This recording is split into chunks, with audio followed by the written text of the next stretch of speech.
Korea মুসলিম ফেডারেশনের আওতাধীন song উরি জামি মসজিদের আয়োজনে ডেজিং ইউনিভার্সিটি স্টেডিয়ামে আজকের আয়োজিত এ দ্বিতীয় বার্ষিক ইসলামী মহাসম্মেলনে আপনারা যারাই উপস্থিত হয়েছেন আপনাদের সবাইকে জানাচ্ছি আন্তরিক শুভেচ্ছা এবং মোবারকবাদ। আহলান ওয়া সাহলান ওয়া মারহাবান বিকুম ফি হাযাল লিকা আত-তাইয়িব আল মুবারাক। শুরুতে আমরা আল্লাহ রাব্বুল ইজ্জা ওয়াল জালালের দরবারে শুকরিয়া জ্ঞাপন করছি যে আল্লাহ তাআলা এত চমৎকার একটি পরিবেশে আমাদের প্রিয় মাতৃভূমি বাংলাদেশ থেকে হাজার হাজার কিলোমিটার দূরে দক্ষিণ কোরিয়ার এই ইউনিভার্সিটির স্টেডিয়ামে কিছু দিনই কথা শুনবার জন্য আমাদেরকে আসার বসার সুযোগ করে দিয়েছেন। আমরা সবাই পড়ে নিচ্ছি কালিমাতুশ শুকর আলহামদুলিল্লাহ। আল্লাহ রাব্বুল ইজ্জা ওয়াল জালালের দরবারে লাখো কোটি শুকর এবং সুজুদ এবং প্রশংসা শেষে আমি আজকের এই প্রোগ্রামের অর্গানাইজিং কমিটিকে অন্তরের অন্তঃস্থল থেকে ধন্যবাদ জানাতে চাই, যারা দীর্ঘদিন অনেক চেষ্টা করে অনেক আয়োজন করে আজকের এই চমৎকার ফুলের বাগানকে তারা সাজিয়েছেন। তাদেরকে আমরা শুভেচ্ছা জানাই, ধন্যবাদ জানাই। আজকের প্রোগ্রামে উপস্থিত আছেন দক্ষিণ কোরিয়া প্রবাসী বিশিষ্ট ব্যবসায়ী ভাইয়েরা, চাকরিজীবী ভাইয়েরা, শ্রমজীবী ভাইয়েরা, এবং দেখতে পাচ্ছি গ্যালারিতে পর্দার অন্তরালে আমাদের মা বোনেরা এসেছে, কচিকাচা সোনামণিরা। তারপর আমি এখানে সিকিউরিটি ডিপার্টমেন্টকে দেখলাম, police department, and I would like to thank from the bottom of my heart to the Daejeon University Authority for giving us this nice venue to organize such an amazing program. May Allah bless them with guidance. আমরা সবাই বলি আমিন। আল্লাহ শুকরিয়া যে আমরা আমাদের প্রিয় শায়েখ আস-সুন্নাহ ফাউন্ডেশনের চেয়ারম্যান শায়েখ আহমদুল্লাহ হাফিজাহুল্লাহ ওয়া রাআহকে পেয়েছি। উনি কথা বলার পরে আর কিছু বলার অবকাশ থাকে না, সুযোগ থাকে না, এত সুন্দর করে বলেন, ঠিক কিনা বলেন? আমরা আল্লাহর কাছে দোয়া করি, প্রার্থনা করি শায়েখের আলোচনা থেকে যেন আমরা উপকৃত হতে পারি। শায়েখ যে দিক নির্দেশনামূলক বক্তব্য আমাদের সামনে উপস্থাপন করলেন আমরা যেন সেগুলোর উপর আমল করতে পারি। প্রিয় ভাইরা, যে টপিকটি আমি চুজ করেছি আপনাদের জন্য আজকের এই কনভেনশনে বা কনফারেন্সে, সেটা হচ্ছে আমাদের প্রিয় নবী বিশ্বনবী মুহাম্মদুর রাসূলুল্লাহ সাল্লাল্লাহু আলাইহি ওয়াসাল্লামের আচরণ কেমন ছিল।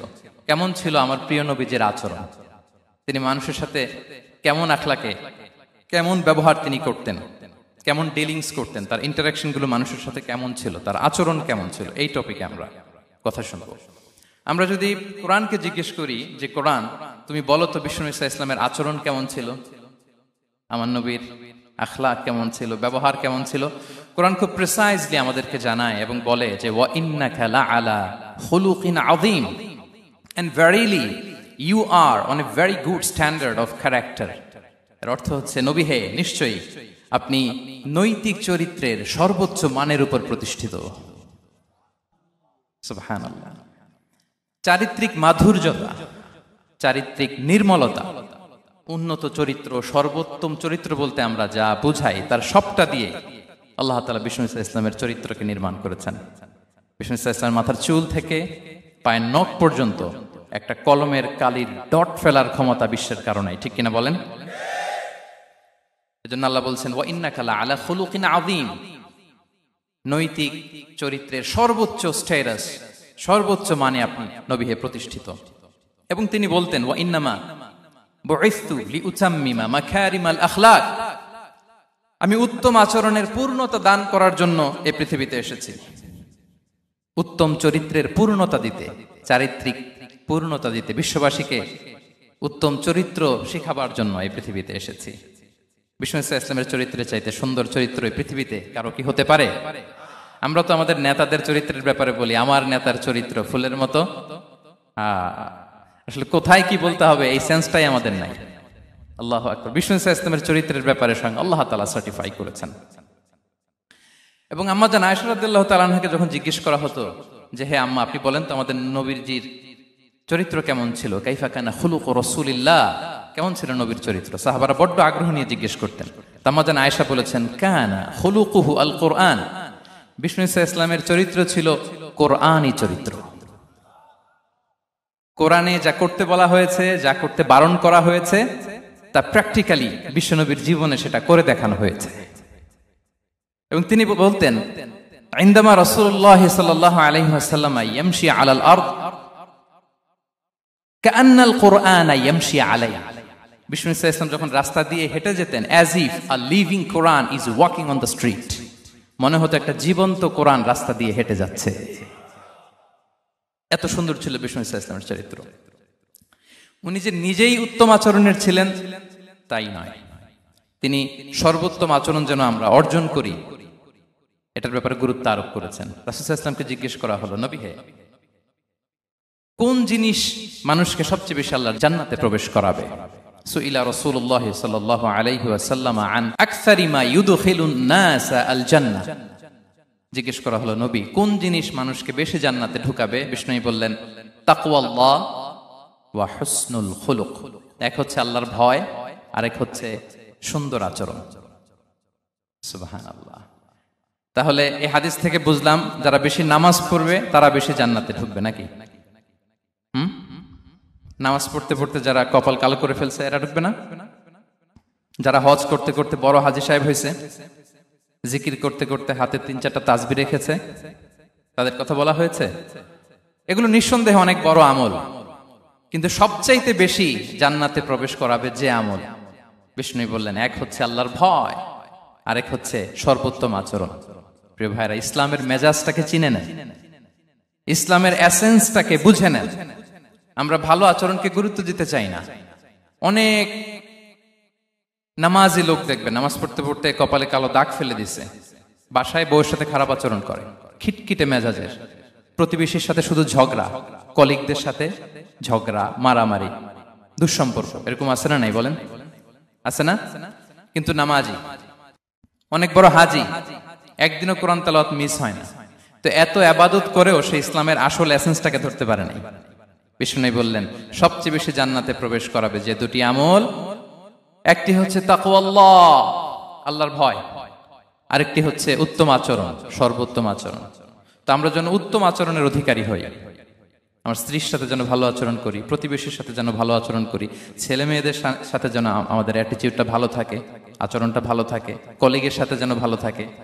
বিশ্বনবীর আচরণ যেমন ছিল তেমন আচরণ যেন আমরা গড়ে তুলতে পারি। আওয়াজ করে পড়ুন আমিন। সুনানে আবু দাউদের এক বর্ণনা বিষ্ণু ইসলাম বলেন, খুব চমৎকার একটি হাদিস, মনোযোগ দিয়ে শুনুন। তিনি বলেন, আনা যাঈমুন বিবাইতিন ফি রাবাদিল জান্নাতি লিমান তারাকাল মিরাআ ওয়া ইন কানা মুহিক্কান। আমি ওই ব্যক্তিকে জান্নাতের আঙ্গিনায় একটা ঘরের গ্যারান্টি দেই যে ব্যক্তি তর্ক করার সময় নিজে হক এটা জেনেও সে তর্ক থামিয়ে দেয়।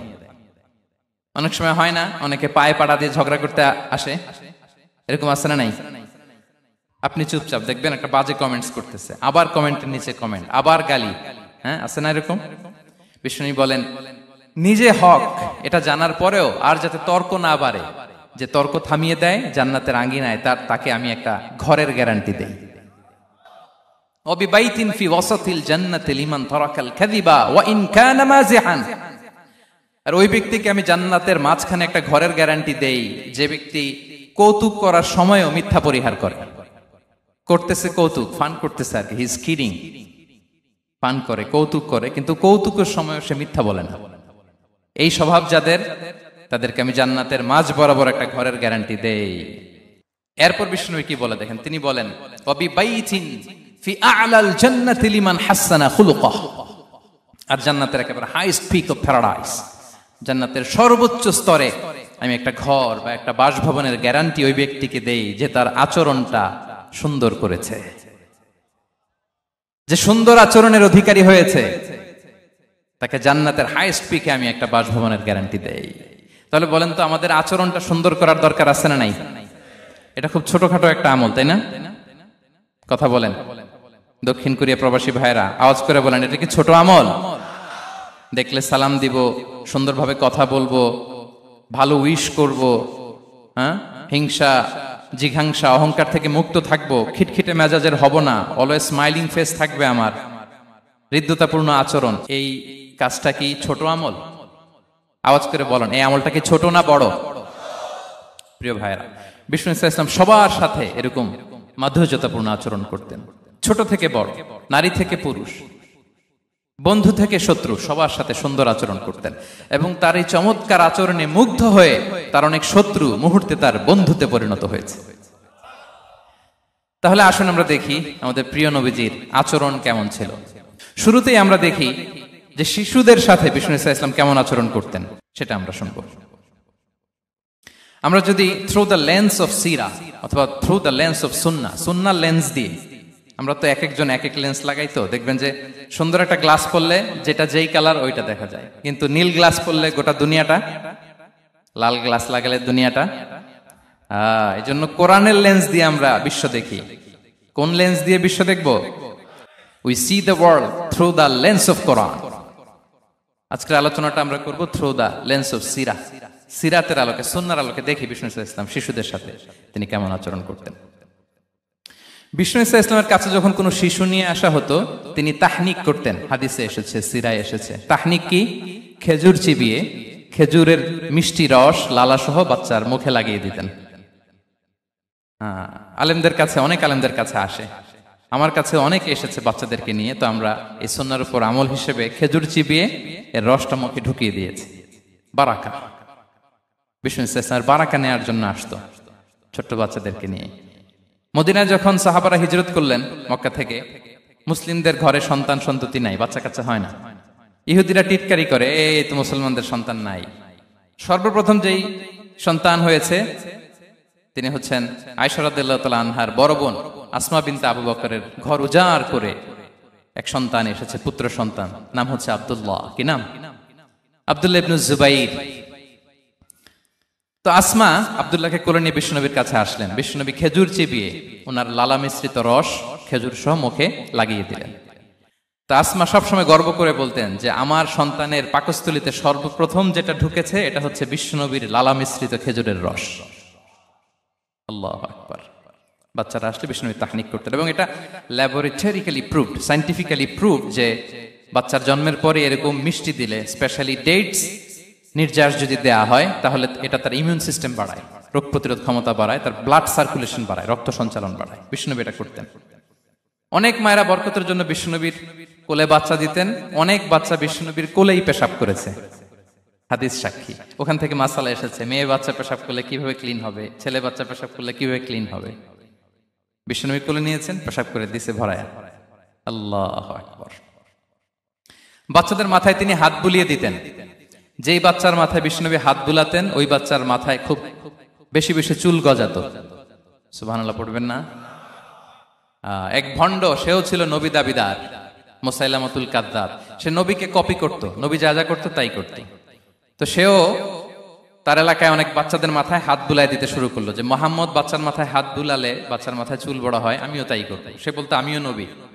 সে বলতো আর নবু আনিস শুনলি ওয়ানিস শুনলাকে মোহাম্মদ, হে মোহাম্মদ, নবু তোমার অর্ধেক আমার অর্ধেক। কি মামুর বাড়ির আবদার দেখছেন? বলে আমারটা আমাকে বুঝিয়ে দাও। তো নবীকে কপি করতো। বিশ্বনবী কুয়ার মধ্যে লোনা পানির কুয়ায় থুতু ফেললে মুহূর্তে লোনা পানির কুয়া মিঠা পানির কুয়ায় পরিণত হতো। তো এই বদমাসটা যখন কপি করে থুতু মারছে ওদের এলাকার কুয়ায়, ওটা ছিল মিঠা পানি, ওটা মুহূর্তের মধ্যে লোনা পানির কুয়া হয়ে গেছে।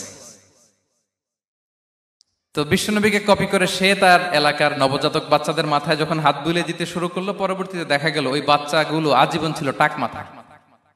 চুল বাড়বে তো দূরের কথা, এদের মাথায় চুলই ওঠে নাই। আল্লাহু আকবার, মুজিজাতুন নবী। তো বিশ্বনবী মাথায় হাত বুলিয়ে দিতেন, বাচ্চাদেরকে চুমু খেতেন।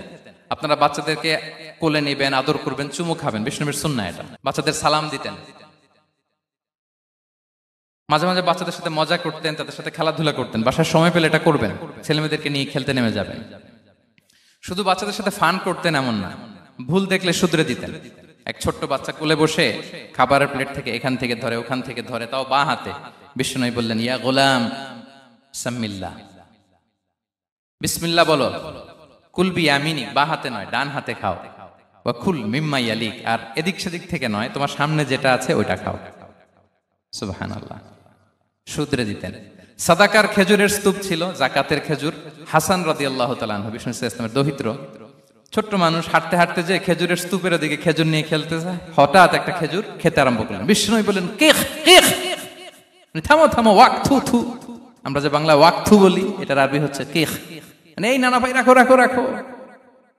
আলা তাআলাম ইন্না লা নাকুলুস সাদাকা, নানা ভাই তুমি জানো না আমরা হাশিমি খানদানের, আমরা সাদাকার মাল খেতে পারি না। আঙ্গুল ঢুকিয়ে মুখ থেকে খেজুর বের করে দিলেন। সুবহানাল্লাহ। এভাবে ছোট্ট বাচ্চাদের ভুলগুলো শুধরে দিতেন, কারেকশন করতেন। সুনানে নাসাইতে এসছে, কেন রাসূলুল্লাহ সাল্লাল্লাহু আলাইহি ওয়াসাল্লাম ইয়াজুরুল আনসার, তিনি যখন আনসারীদেরকে ভিজিট করতে যেতেন, ফায়ুসাল্লিমু আলা সিবিয়ানিহি, আনসারী বাচ্চাদেরকে সালাম দিতেন। আপনারা বাচ্চাদের সালাম দেন তো নাকি? নাকি বাচ্চাদের সালামের জন্য বসে থাকেন? অনেকে মনে করে যে আমি মুরব্বী, হাজী সাহেব, 80 বছর বয়স, আমি তো শুধু সালাম পাবো, আমি দিব কেন? এরকম একটা ভুল ধারণা আছে না? সালাম শুধু ছোটরা দিবে, ব্যাপারটা কি এমন না? ছোটরা বড়দের দিবে, বড়রা ছোটদের দিবে, সবাই সবাইকে দিবে, ঠিক কিনা বলেন? ইনশাআল্লাহ বলেন সবাই। ওয়ায়ামসাহু বিরুসিহিম, বাচ্চাদের মাথায় হাত বুলিয়ে দিতেন, ওয়ায়াদউ লাহুম, তাদের জন্য দোয়া করতেন। তাহলে বিশ্বনবীর বাচ্চাদের সাথে আচরণ, ডিলিংস, ইন্টারঅ্যাকশন কেমন ছিল বুঝতে পেরেছেন? একবার এক নামাজে ওনার নাতিদেরকে নিয়ে হাজির হলেন, হাসান হুসাইন রাদিয়াল্লাহু আনহুমাকে নিয়ে। তো নামাজের এক সিজদায় বিশ্বনবী এমন লম্বা সময় সিজদায় পড়ে রইলেন, মাথা আর উঠান না। মুসল্লিরা তো অবাক, সাহাবারা ভাবলেন হায় রে, নবীজি অসুস্থ হয়ে গেলেন নাকি, অথবা ওহী নাজিল হলো নাকি। নামাজ শেষে সাহাবারা জিজ্ঞেস করলেন, ইয়া রাসূলুল্লাহ, আপনি কি অসুস্থ হয়েছেন নাকি ওহী নাজিল হচ্ছিল? এত লম্বা সিজদা দিতে তো কখন দেখি নাই। বিশ্বনবী বললেন, না না, কুল্লুন যালিকা লাম ইয়াকুন, কোনটাই না, বরং ওয়ালাকিন নাবনি ইরতাহালানি, আমার নানা ভাই হাসান হুসাইন সিজদারত অবস্থায় আমার পিঠের উপরে উঠে বসেছিল। ফাকারিহতু আন উআজ্জিলাহু হাত্তা ইয়াকদিয়া হাজাতা,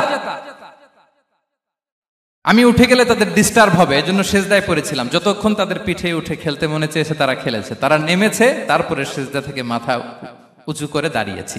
সুবহানাল্লাহি ওয়া বিহামদিহি। তো আমরা কাঁধে নিয়ে খেলবো তো দূরের কথা, আমরা অনেকে বাচ্চাদেরকে মসজিদে দেখলেই রেগে যাই, আছে না নাই? অনেক মুরব্বীরা আছে মসজিদে বাচ্চা দেখতে পারে না, দেখবেন হ্যাঁ, খিটখিটে মেজাজের হয়ে যায়, রিয়্যাক্ট করে। আলহামদুলিল্লাহ গত অনেক বছর ধরে বাংলাদেশে এটা নিয়ে আমরা কন্টিনিউয়াসলি বলেছি যে না, শিশুদেরকে আপনারা মসজিদে আসলে ধমক দিবেন না, ভুল করলে, আওয়াজ করলে, চিৎকার করলে তাদেরকে বকা দেওয়া যাবে? বলেন। আজকে যদিও বকা খেয়ে মসজিদ থেকে ফিরে যায়, আর কোনোদিন মসজিদের দিকে পা বাড়াবে? ও যাবে ক্লাবে, হ্যাঁ, ও যাবে গানের কনসার্টে, আর ফেরাতে পারবেন মসজিদে? আর আসবে না। খবরদার, আপনার একটা ধমকের কারণে মসজিদমুখী কোনো শিশু যেন অন্যদিকে না যায়। বুঝাবেন যে আব্বু, এটা আমাদের ইবাদত গাহ, পবিত্র জায়গা, এখানে দুষ্টামি করতে হয় না, আওয়াজ করতে হয় না, আল্লাহ তোমাকে অনেক গুনাহ দিবে। গুনার ভয় দেখালে কিন্তু বাচ্চারা দুষ্টামি করে না, দেখবেন, ঠিক কিনা বলেন? এই সেন্সটা তাদের আছে, এভাবে বুঝাবেন। মুসনাদে আহমদ একটা হাদিস এসেছে, বিষ্ণু ইসলাম ওনার চাচাতো ভাইদেরকে নিয়ে দৌড় প্রতিযোগিতা করাতেন, লাইন ধরে দাঁড় করাতেন, আর বলতেন, মান সাবাকা ইলাইয়া ফালাহু কাদা ওয়া কাদা, সবাই দাঁড়াও, দেখি কে কার আগে আমাকে দৌড়ে ধরতে পারে, যে ধরতে পারবে তাকে পুরস্কার দেব। আল্লাহু আকবার।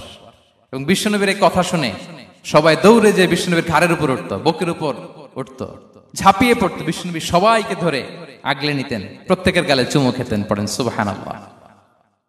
এই ছিল শিশুদের প্রতি বিষ্ণু ইসলামের আচরণ। তো আমরা এরকম আচরণ করি কিনা? আমাদের আচরণটা আমাদের বাচ্চা, আমাদের আত্মীয় স্বজনের ছোট ছেলে মেয়ে, আমরা কোথাও শিশুদেরকে যদি দেখি, আমরা তাদের সাথে কিভাবে আচরণ করি একটু মিলিয়ে নিন। কার আচরণ কেমন, এরকম করেন কিনা আমি আর জিজ্ঞেস করতে চাইলাম না, জাস্ট আস্ক ইউরসেলফ, নিজেকে জিজ্ঞেস করুন যে আমরা আমাদের বাচ্চাদের সাথে এরকম আচরণ করি কিনা। তাহলে প্রথম পয়েন্টটা ক্লিয়ার। আচ্ছা, শিশুদের পার্ট শেষ, এবার দেখি বয়স্কদের সাথে, অ্যাডাল্টদের সাথে বিষ্ণু ইসলামের আচরণ কেমন ছিল, বড়দের সাথে কেমন আচরণ করতেন আমরা। আসুন দেখি। সাহাবারা তো সবচাইতে বেশি বিশ্বনবীর সঙ্গ পেয়েছেন, তাই না? তাদের সাথে কেমন আচরণ ছিল? যে আয়াতটি দিয়ে আমি শুরু করেছি, আল্লাহ বলেছেন, ফাবিমা রাহমাতিম মিনাল্লাহি লিনতা লাহুম ওয়ালাউ কুনতা ফাযযান গালিযাল কলবি লানফাদ্দু মিন হাওলিক।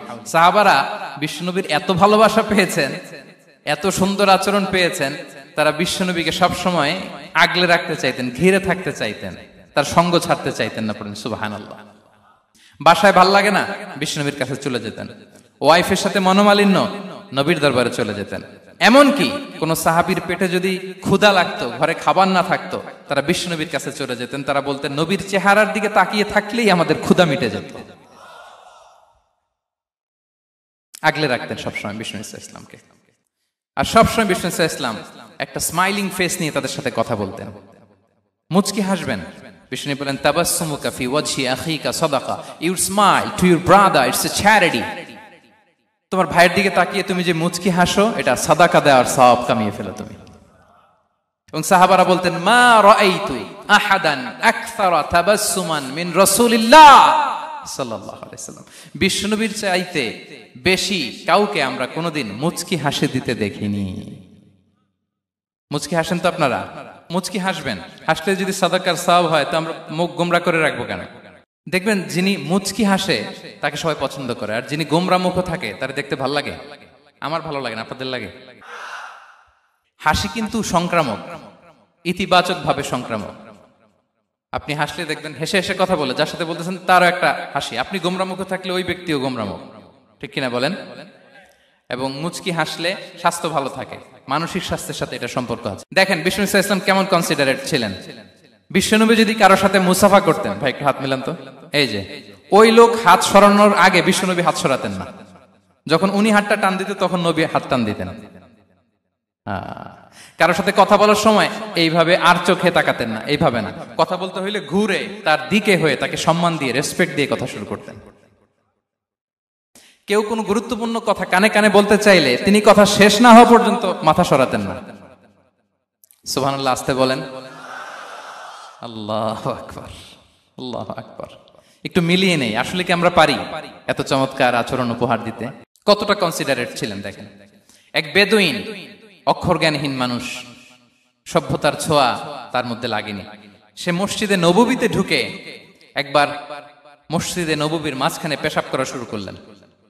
কি করা শুরু করলেন? কোথায়? টয়লেটে? কোথায়?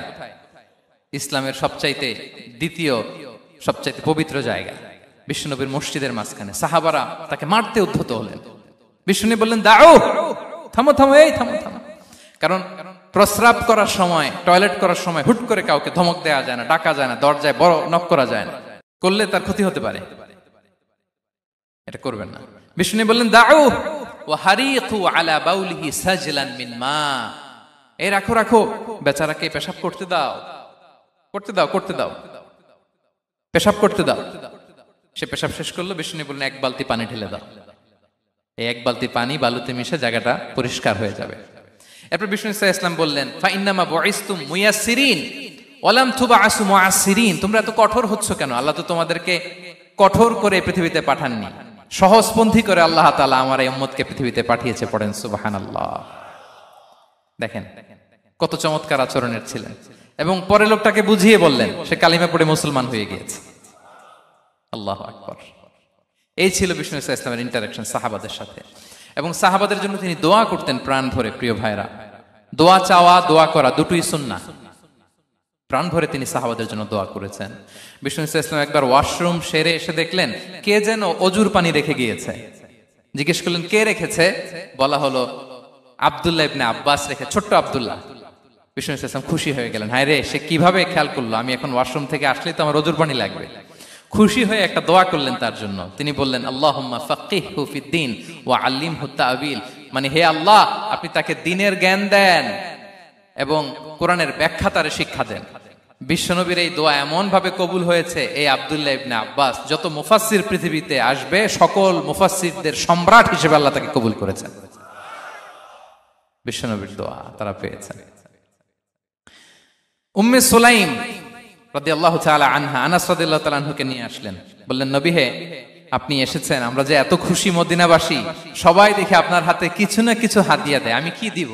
কিছু দেয়ার নাই, কিছু দেয়ার নাই। আমি গরিব মানুষ, আমি আমার নার ছেঁড়া ধন, কলিজার টুকরা আনাস, আমার শিশু সন্তানটারাই আপনারে হাদিয়া দিয়ে দিলাম। খুয়াইদিমুকা আনাস।